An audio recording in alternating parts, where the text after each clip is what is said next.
So the next step with this resin, it's dried, is sanding. I've sanded it with a 220 sandpaper.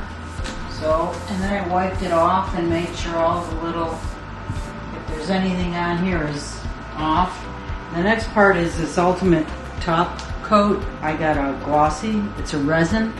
You mix 2 parts to 1 part, and this stuff, you gotta like sit it upside down because it can get the hardening part, or I don't know if the hardening part's in here or here, but there's something in here that needs to mix thoroughly. So I like to sit it upside down and make sure that it's whatever's in the bottom is going to the top, and then dump it out 2 parts, mix it up thoroughly, and then add the 1 part. And then add about, I think they said about 2% water, but I think when you watch these guys online, it is a 1%, 10%, I'm sorry, 10% water. And then you use a roller, a lint-free roller. It's important that it's a lint-free roller, otherwise you'll just have a mess. You don't want that. I've already had a problem with a mess, so I think it's 10%. So it's loose, and so you can use the roller and roll it on. And you roll it on with kind of a dry roller. And before you even use the roller, you got to run some tape over the roller and make sure that any lint that is stuck on it is pulled off. So lint is your enemy in this case, and dust. So again, nobody in the house, do it, leave, that kind of a deal. So I sanded this, and I wiped it down, but I'm going to leave it and then come back tomorrow and do this top coat, and it's glossy. But it's not going to be a mirror coat like this is a mirror coat, so it's different. It's still glossy though. And I've used matte in the past, and it's nice. It has a matte feel. And it's a nice finish, but I wanted to try glossy, which is where I'm at today. I'm going to be doing it on this counter, and I'm going to be doing it on the desk counter. And there are some divots in that. I didn't think they were that bad that I would need to put a whole nother coat of resin on it.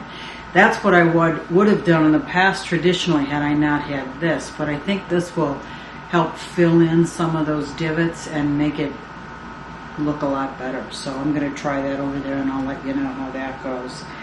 But you use a dry roller, quarter inch, you put a couple of coats of this on if you want. This goes a long way. This whole system here is 200 square feet. So anyway, that's the next stage. This is the next stage, and I had to do a fix back here in the corner, but I think that looks pretty nice. I use this other stuff called instant resin. I'll show you a picture of that in a minute. But you can see this has got a little bit of a tooth on it now because I sanded it. It still looks beautiful. That is the UV LED resin. It dries clear, obviously very hard, but you can activate it by using a UV light or just leave it sitting out and it will dry on its own. So I spray painted this black so it would match. We're going to do black. We're going to install that today. And everything else is kind of on the dark side. So the caulk in the back looks good. And along the edges looks good. Back here, everything looks good. So happy. It matches the black dishwasher. And we're going to be installing the black stove today after we clean it up. So we are about to install the faucet for the kitchen today. Do you want to show them the faucet? It's behind you. It's pretty cool faucet. It's got a pull down. I guess that's like an extra powerful thing. On and off. Nice. So we're going to put this scutcheon on because if you see, there's 4 holes over there. So one of those holes we'll probably use a soap thing, but I'm leaving this stuff so it doesn't mar this, although it's got a special coating on it and it shouldn't affect it at all. But the scutcheon goes on. I think I put it over one maybe, because and then you could put the It's fine. That's not gonna be easy to soap get over to. there. It's better centered here, I'm thinking. No, you're not gonna really get anything there because the wall's right there. You're better off here So with we it. gotta go there and we'll put the Otherwise- soap there. And the soap. Yeah. Okay. All right. I just think How does it go on? so. The scutcheon. Right, rubber, metal washer, lock nut. Okay, do that again without your hand in the way. Rubber washer, This is all metal underneath. washer, So and she then the puts. lock nut. Okay. She puts the scutcheon on the sink as it is over there. Then she puts the faucet through that hole. Then she puts the rubber piece up underneath, and then the metal piece, and then this ties it. Then It all this. goes in like this, and then it ties like that. Screw it in, it tightens it. But there's also threads here, so you thread it first as far as you can manually. Which threads into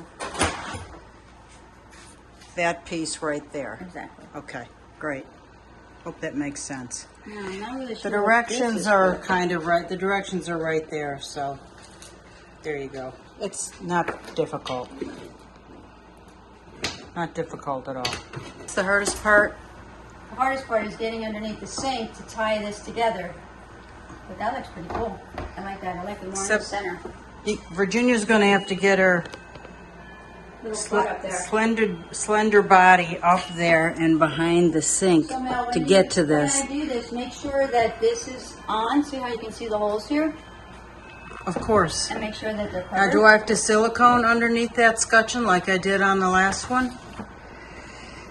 We're going to see. But I think you have to silicone up underneath this. See, it's This okay. is called a scutcheon. That It doesn't say flat anything piece about is that. a scutcheon. Maybe No. we don't need to silicone Don't need under to. that. Okay. No.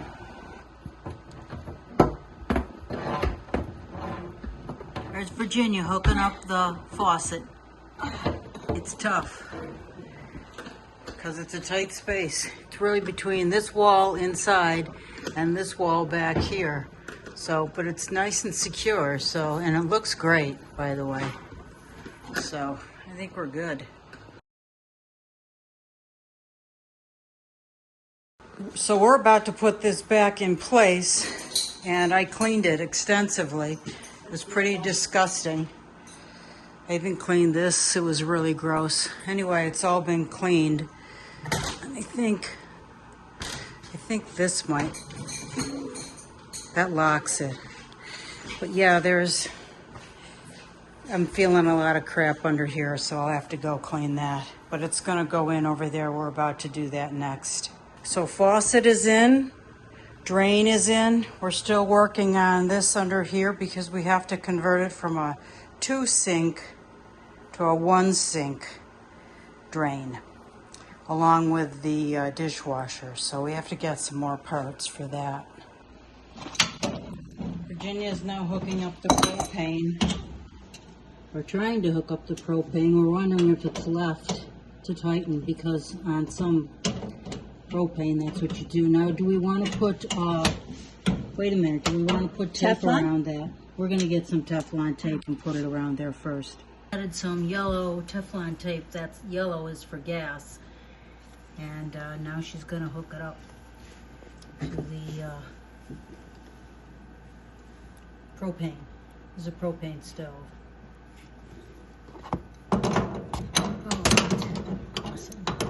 Virginia is thinking it's easier to do it alone, so I'm fine with that. She's going to get this stove in there on her own, I think. Maybe not. Do you want help? Sure. That's it. Stove is in. Everything is cleaned. Sink is in. You know, I think we're in good shape. This looks like an amazing change.